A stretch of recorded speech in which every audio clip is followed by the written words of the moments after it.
Scott, finalist ka ulit sa MVP, ano? Partially awards. Pero si Junmar yata yung lamang sa statistics. Pero may chance ka mag-back to back.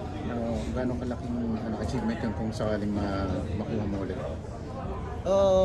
Unang-una, masarap sa pakiramdam pag nakuha, pag nakapag back to back. But like I said dati nung nag-MVP ako, kasi hindi healthy si Junmar eh. Pero pag andyan si Junmar healthy, talagang mahirap magipagsabayan sa award na MVP hanggat andyan si Junmar. Kasi we all know talagang very consistent si Junmar pag healthy siya, and automatic double-double average, di ba? So sa akin lang malaking bagay sa akin na napasama ulit sa pagpipilian. Yun na yung pinaka best for me, no? And looking forward and focus na ako sa itong bagong paparating na season.